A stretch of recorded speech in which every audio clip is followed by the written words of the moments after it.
पूजा और राजू की शादी हुई थी। राजू अपने बड़े भाई के साथ रहता था। पूजा की जेठानी का नाम निशा था। निशा को अपने बड़े होने पर बहुत घमंड था। वो पूजा से आए दिन काम करवाते रहती थी। पूजा सीधी सादी लड़की थी। वो अपनी जेठानी को ही सास समझकर उसकी हर बात माना करती थी। पूजा, मैं मंदिर जा रही हूँ, घर का सारा काम कर लेना और जब मैं आऊँ तो घर में कोई काम छूटा नहीं होना चाहिए। दीदी, आप बेफिक्र होकर मंदिर जाइए, मैं यहाँ का सारा काम संभाल लूंगी। पता है कैसे संभाल लेगी? मंदिर से आकर मुझे ही सारे काम करने पड़ेंगे। उल्टा सीधा काम करके रख देती है बस। पूजा को निशा बहुत कुछ कह देती थी, लेकिन निशा कभी भी उसे पलटकर जवाब नहीं देती थी। और जब खाना परोसने का वक्त होता तब निशा ही खाना परोसती थी। ये क्या कर रही हो? दीदी, इनके लिए खाना लगा रही हूँ। जा, तू देवर जी का मुंह हाथ धुला, खाना मैं लगाती हूँ। पूजा राजू के मुंह हाथ धुलवाने के लिए चली जाती है। अरे, साबुन तो रसोई में ही रह गया, मैं अभी लेकर आती हूँ। जल्दी लेकर आना, भूख बहुत तेज लग रही है। मेरे हाथ में बहुत गंदगी है, मुझे इसे अच्छे से धोना होगा। पूजा जब रसोई में जाती है तो उसकी नजर निशा रात की बची हुई रोटी और सब्जी राजू की थाली में लगा रही होती है।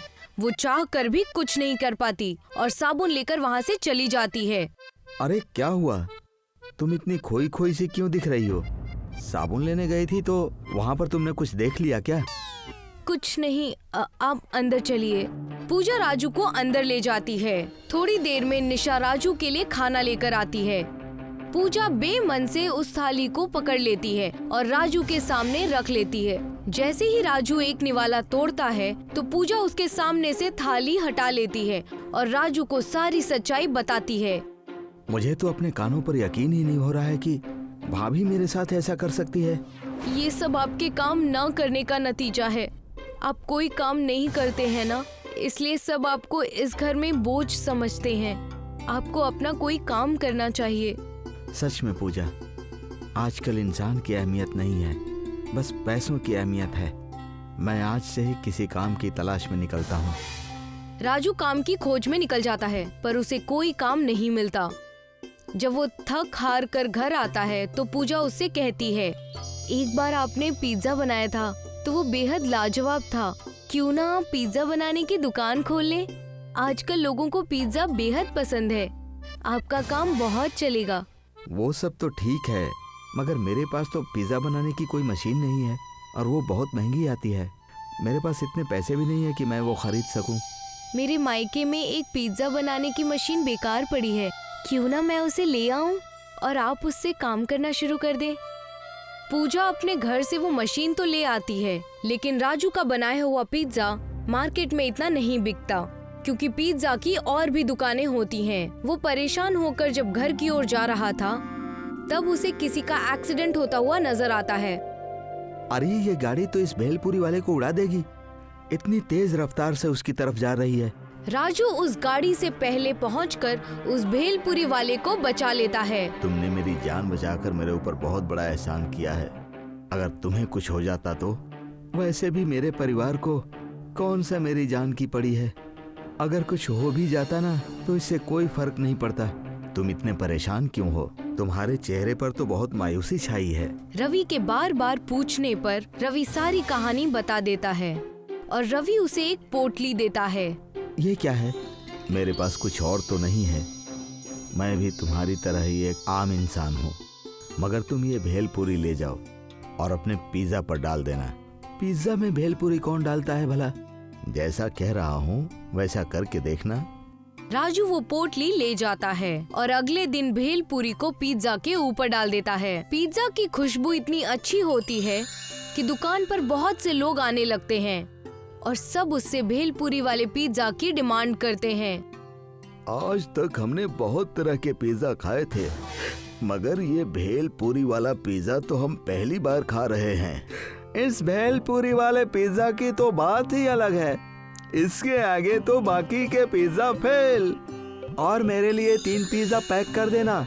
रवि की दी हुई भेलपुरी से बना पिज्जा अपने ही आप में बढ़ता जाता है।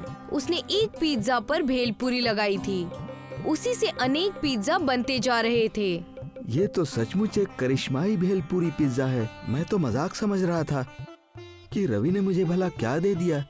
अब तो हर कोई इस भेलपूरी पिज्जा का दीवाना हो चुका है और मेरा कारोबार भी बेहतरीन चल रहा है। राजू अब हर रोज अमीर होता जा रहा था। एक बार जब राजू और पूजा बात कर रहे थे तो निशा उनकी बात सुन लेती है।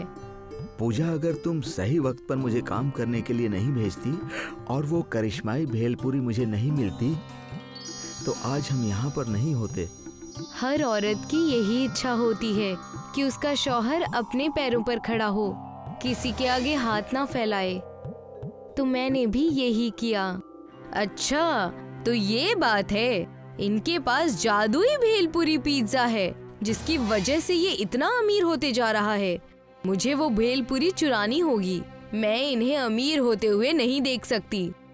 जब राजू और पूजा सो जाते हैं तो रात के अंधेरे में निशा वो जादुई भेलपूरी पिज्जा चुराने के लिए उनके घर आ जाती है और उस पिज्जा को ढूंढ लेती है। अब इन्हें तबाह होने से कोई नहीं रोक सकता। अब ये जादुई भेलपूरी पिज्जा मेरे हाथ लग गया है। वो जादुई भेलपूरी पिज्जा को जैसे ही हाथ लगाती है तो वो एक विशाल रूप धारण कर लेता है और निशा से लिपट जाता है और उसे कसता चला जाता है। अरे मेरा दम घुट रहा है। मुझे माफ कर दो, मैं तुम्हें हाथ तक नहीं लगाऊंगी। मैंने लालच में आकर तुम्हें पाना चाहा। मुझे माफ कर दो, मुझे माफ कर दो। निशा जैसे तैसे उस जादुई पिज्जा से जान छुड़ाकर वहाँ से भाग निकलती है। वहीं राजू और पूजा उस जादुई भेलपूरी पिज्जा की मदद से लोगों को फ्री में पिज्जा खिलाते हैं और लोगों की मदद करते हैं। वो बहुत से लोगों के लिए अस्पताल और यतीम खाना खोलते हैं